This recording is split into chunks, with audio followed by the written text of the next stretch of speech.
जब रोज की तरह गोपियां स्नान करने जाती हैं, सभी गोपियां अपने वस्त्र जो हैं वो एक कोने में रखकर चली गई। तो पीछे से श्री कृष्ण आते हैं, सारे वस्त्रों का हरण किया और वृक्ष के ऊपर चढ़कर बैठ गए।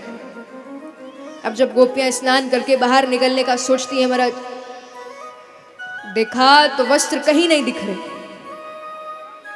एक गोपी कहती ये क्या, वस्त्र कहाँ गए? दूसरी गोपी कहती मुझे तो लगता मानो हमारे वस्त्र जो है वो बंदर लेकर चला गया।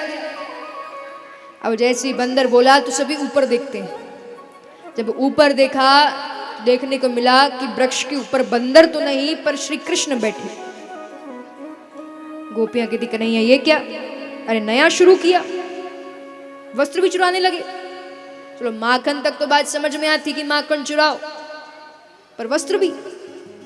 कन्हैया कहते मैं सब जानूं, ये रोज सुबह जल्दी उठना, फिर दिन भर माता कात्यायनी की पूजा करना, ये सब क्यों हो रहा है, सब पता है मुझे, चिंता मत करो।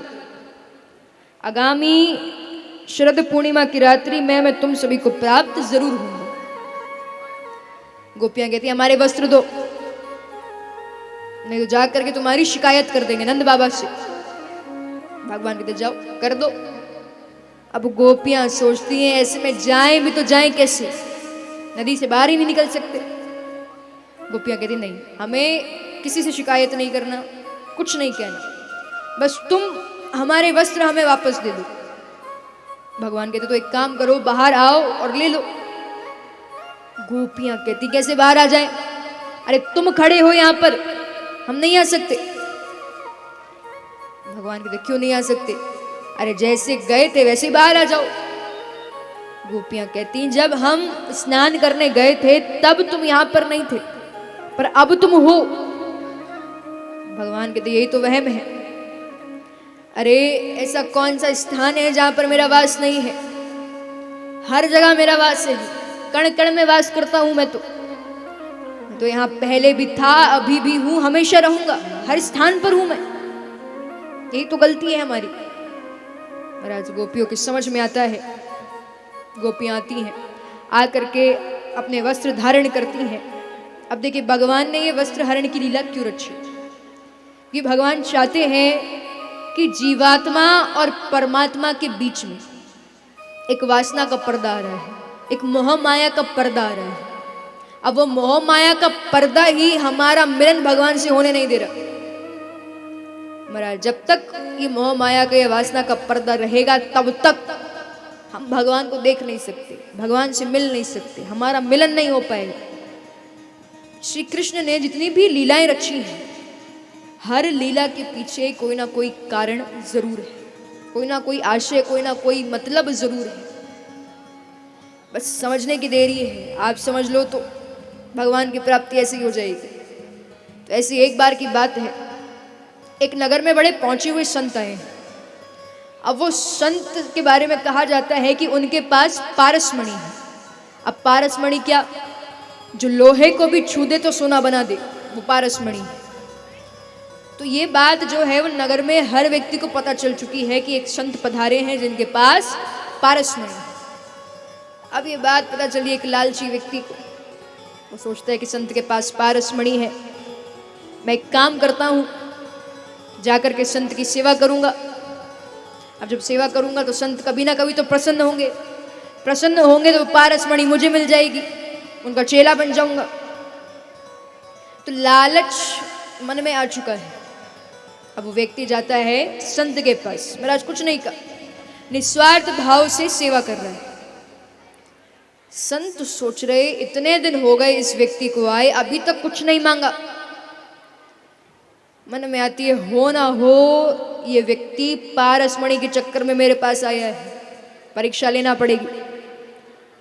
तो एक दिन संत कहते हैं उस व्यक्ति से कि मैं तुम्हारी सेवा से बड़ा प्रसन्न हूं, बहुत खुश हूं, तो आज जब स्नान करके वापस आऊंगा तो जो पारसमणि मेरे पास है वो मैं तुम्हें दे दूंगा। अब महाराज वो व्यक्ति इतने दिनों से इसका इंतजार कर रहा था, बड़ा खुश। संत कहते हैं वो जो पारसमणि है जिस कुटिया में मैं रहता हूं उसी कुटिया में रखी है, आकर दूंगा। अब संत तो चलेगा स्नान करने, वो व्यक्ति सोचता मिलनी तो हमें ही है पारसमणि, एक काम करते हैं खुद ही ढूंढ लेते हैं, इतनी देर इंतजार नहीं हो रहा। तो अब पूरी उस कुटिया में वो व्यक्ति छानबीन कर रहा है कि पारसमणि कहाँ है, पारसमणि कहाँ है, पारसमणि कहाँ है। महाराज बहुत ढूंढा लेकिन फिर भी उसे पारसमणि नहीं मिली। अब संत वापस आए, जैसे ही वापस आए कुटिया को देखा और तुरंत समझ गए कि हो ना हो इस व्यक्ति ने कुटिया में छानबीन करी। कहते मिली पारसमणि? व्यक्ति कहता कोई पारसमणि नहीं है, आप झूठ बोल रहे हो। संत कहते पारसमणि इसी ही कुटिया में है। हाथ ऊपर किया, एक लोहे की डिबिया में पारसमणि रखी थी। कहते लो इस डिबिया में पारसमणि है। अब ये सुन करके दो व्यक्ति और नहीं मानता, कहते अब तो और नहीं मानू कि इसमें पारसमणि है। अरे पारसमणि क्या, जो लोहे को भी छू दे तो सोना बना दे, लेकिन ये डिबिया अभी तक लोहे की। तो यदि इसमें पारसमणि होती तो अभी तक ये सोने की बन चुकी होती, पर ये तो लोहे की है, तो इसमें पारसमणि नहीं है, आप झूठ बोल रहे हो। संत कहते हैं पारसमणि इसी में है, लेकिन उसे एक वस्त्र में लपेट कर रखा है, इसलिए पारसमणि का मिलन जो है वो उस डिबिया से नहीं हो पा रहा है। यदि उस वस्त्र को हटा दोगे तो मिलन हो जाएगा। तो ऐसे ही हमारे और परमात्मा के बीच में एक पर्दा आ रहा है, एक कपड़ा आ रहा है, मोह माया का, वासना का। मरा जब तक आप उस पर्दे को हटाओगे नहीं तब तक आपका मिलन भगवान से हो नहीं सकता। इसलिए उस पर्दे को हटाना बहुत आवश्यक है, बहुत जरूरी है। भगवान ने जितनी भी लीलाएं रची हैं वो किसी न किसी आशय के साथ रची हैं, किसी न किसी कारण के साथ रची हैं। और देखिए मैं आपसे पहले दिन से कहती आ रही हूँ कि आप जब कथा सुने तो एकाग्र मन से सुने, श्रोता बनकर सुने, क्योंकि कथा का आपके जीवन पर बहुत प्रभाव पड़ता है। कि हनुमान जी और नारद जी के बीच में बातचीत हो रही है। अब बातों बातों में बात निकल गई कि प्रभु श्री राम का सबसे बड़ा भक्त कौन है। हनुमान जी कहते मैं बड़ा भक्त हूँ, नारद जी कहते मैं बड़ा भक्त हूँ। अब दोनों में इसी बात पर बहस हो रही, एक कहते मैं बड़ा भक्त हूँ, दूसरे कहते मैं बड़ा भक्त हूँ। हनुमान जी कहते रे ऐसे में हम ये तय नहीं कर पाएंगे कि कौन सबसे बड़ा भक्त है। एक काम करते हैं, भगवान के पास ही जाते हैं, प्रभु श्री राम से पूछ लेते हैं कि उनका सबसे बड़ा भक्त कौन है।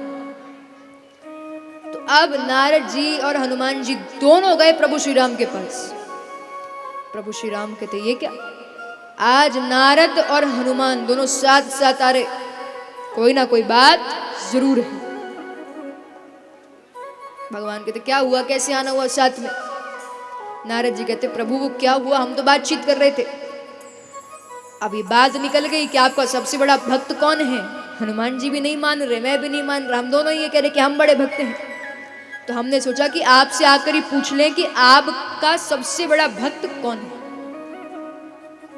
प्रभु श्री राम मुस्कुराते हैं। नारद जी देखते हैं कि उनके बगल में एक रजिस्टर रखा है, बही खाता। तो उस रजिस्टर को उठाया। अब उस रजिस्टर में भक्तों की सूची थी, भक्तों के नाम लिखे थे जो भगवान को बचते। तो उस भक्तों की सूची में, उस रजिस्टर में सबसे ऊपर नाम था नारद जी का। बड़े खुश, देख लो हनुमान जी, मैं तो कह ही रहा था मैं सबसे बड़ा भक्त हूं, इसमें सबसे ऊपर नाम मेरा है। नारद जी कहते कोई बात नहीं, आपका कहीं ना कहीं तो नाम होगा ही इस रजिस्टर में। महाराज पूरा रजिस्टर छान लिया, लेकिन उस पूरे रजिस्टर में कहीं से कहीं तक हनुमान जी महाराज का नाम नहीं था। नारद जी कहते ये बात समझ में नहीं आई। अरे आप भी भगवान के भक्त तो हो, बहुत बड़े भक्त हो, तो आपका नाम कैसे रजिस्टर में नहीं है, आपका नाम कैसे इस बही खाते में नहीं है। हनुमान जी मुस्कुरा कर कहते भगवान के पास एक डायरी भी है, वो डायरी देखो। अब नारद जी भगवान को देख रहे, भगवान मुस्कुरा रहे, महाराज वो डायरी दे दी लो। अब जैसी डायरी दी, वो डायरी खोली तो उस डायरी में सिर्फ और सिर्फ नाम था हनुमान जी का। अब जैसे ये देखा तो नारद जी फिर कहते प्रभु ये क्या है, ये तो कुछ समझ में नहीं आ रहा। इसमें सिर्फ और सिर्फ हनुमान जी का नाम है रजिस्टर में, बाकी सबका नाम है, ये क्या बात है? कुछ समझ नहीं आई। भगवान कहते देखो, रजिस्टर में उनका नाम है जो मुझे भजते हैं, जो मेरे नाम का स्मरण करते हैं, लेकिन इस डायरी में उनका नाम है जिन्हें मैं भजता हूं, जिनके नाम का मैं स्मरण करता हूं। तो कहने का मतलब है कि आप भगवान के नाम का ऐसे स्मरण करो कि भगवान की दृष्टि तो आप पर पड़े। आप पूजा करो तो वो भी लालच से, वो भी स्वार्थ से। कहीं ना कहीं आप जब भक्ति करते हो, पूजा पाठ करते हो, मन में इच्छा होती है कि प्रभु एक बड़ा सा बंगला दे दो, एक बड़ी सी गाड़ी दे दो, धन संपत्ति दे दो, सारे सुख दे दो, सारे ऐश दे दो, ये मांगते ना। तो ऐसी पूजा का कोई फल नहीं मिलेगा। इसलिए प्रयास कीजिए, आप जब भी भगवान की भक्ति करें सच्चे मन से करें, निस्वार्थ भाव से करें। अब महाराज बारी आती है आज के मुख्य आकर्षण, गोवर्धन पर्वत की लीला की। तो रोज की तरह श्री कृष्ण बलदेव गैया चराने जाते हैं। अब आज जब गैया चराकर वापस लौटे तो देखा कि नंद महल में बहुत भीड़ है। तो कन्हैया कहते बलदेव से, बलदेव आज कोई उत्सव है क्या? बलदेव कहते मुझे क्या पता, मैं भी तो तेरे साथ ही था इतनी देर से।